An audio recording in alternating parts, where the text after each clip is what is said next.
All right, let's dive into the fascinating and honestly kind of weird world of fluid pressure.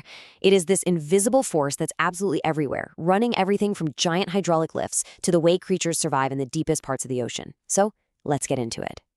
So get a load of these 4 containers. They're all different shapes and they're obviously holding different amounts of water, right? But what if I told you that they could all push down on the table with the exact same force? I know, it sounds nuts. It seems like it completely defies common sense, but the answer is hiding in the physics of pressure.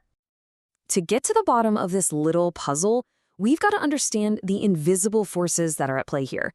We're about to uncover the basic rules that all fluids follow. So stick with me, and I promise we'll crack this mystery together. Okay, so before we can even think about solving our paradox, we need to get a solid handle on the main idea here. What even is fluid pressure?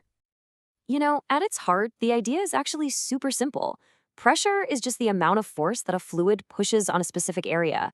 The real key, the thing you have to remember, is that it's not just about the total force, but about how concentrated that force is. And this slide just makes it all click, doesn't it? Think about a thumbtack. When you push on it, all that force is focused on that tiny little point, creating incredibly high pressure. But if you spread that exact same force out over the bigger area of your thumb, the pressure is way, way lower. It's why one is sharp and the other, well, isn't. Now we get to our first big principle, and honestly, this one is a total game changer, Pascal's law. This is where fluids start to feel a little bit like magic, giving us the power to multiply force in some pretty unbelievable ways. A hydraulic jack is the perfect example. Check it out. You push with a small, easy force on this little piston.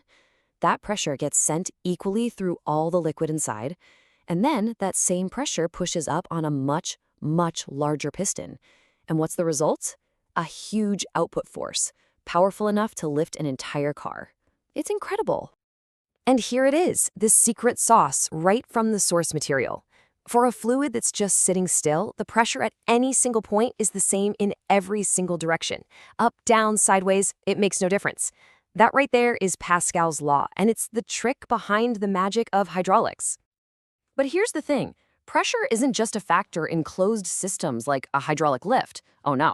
It also changes like crazy with depth. I mean, anybody who's ever dived to the bottom of a deep swimming pool has felt this in their ears, right? And this whole phenomenon is governed by what's called the hydrostatic law. To put it simply, the deeper you go, the more fluid is literally sitting on top of you. It's the weight of that entire column of water that creates the pressure. It's a really direct and powerful relationship. And the numbers we're talking about are just staggering. A diver just 30 meters down, that's less than 100 feet, is feeling an extra pressure of over 300,000 newtons per square meter. That is the immense weight of the ocean pressing in on you from all sides. Okay, so now that we've got a grip on pressure and depth, let's circle all the way back to that first puzzle. This is what's known as the hydrostatic paradox, and it's this fantastic little brain teaser that's going to put our new knowledge to the test. And here they are again. 4 totally different vessels, all with the same liquid inside, filled to the exact same height. So the question is, which one is pushing down the hardest on its base? I mean, your gut says it's got to be the wide one with the most water, doesn't it? Well, your gut would be wrong. Incredibly, the force on the base is exactly the same for every single one of them. It makes no difference that one holds way more water than the others. This is the core of the paradox. So, how on earth is this possible? Okay, remember the hydrostatic law. Pressure only cares about the height of the fluid. Since all 4 containers are filled to the same height, the pressure way down at the bottom is identical for all of them. And because force is just that pressure multiplied by the area of the base, which you'll notice is also the same for all 4, the final force is identical. The total amount of water, its volume, or its weight, it just doesn't matter for the force on the base. It's a really mind-bending idea, but it's a fundamental truth of how fluids work. So, we understand these invisible forces in theory, but how do we actually measure them? How do we take this abstract concept and turn it into a number we can actually use? Well, let's take a look at the tools of the trade. It really boils down to 2 main ways of doing this. First, you've got manometers, which are super clever devices that basically use columns of fluid to measure pressure. And second, you have mechanical gauges, which use moving parts like springs or diaphragms that physically bend or move in response to pressure. Now, this is a really important distinction to get. Most of the time, like when you check your car's tires, what you're measuring is something called gauge pressure. That's the pressure above and beyond the normal atmospheric pressure that's all around us.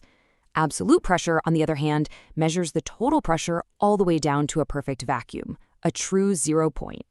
The absolute simplest type of manometer is called a piezometer, and it is beautifully simple. It's basically just a vertical tube that you attach to a pipe or container. The liquid rises up inside the tube, and the height it reaches gives you a direct visual measurement of its gauge pressure. Simple as that. Then you've got the more mechanical approach, with devices like the Bourdon gauge. This thing is so clever. Inside, there's a curved, flexible tube. When pressure builds up inside it, the tube tries to straighten out just a tiny bit. That little movement is then amplified through a system of gears and levers to move the needle on a dial, turning that invisible force into a number you can actually read. So, what's the big takeaway here? It's that these principles, from Pascal's law multiplying our force to the strange but true logic of the hydrostatic paradox, they are at work all around us all the time. So now that you know the rules of the game, what other everyday mysteries do you think you can solve? I mean, think about how a simple drinking straw works, or what's really keeping a massive airplane up in the sky. The answers are all right there, rooted in the physics of fluid pressure.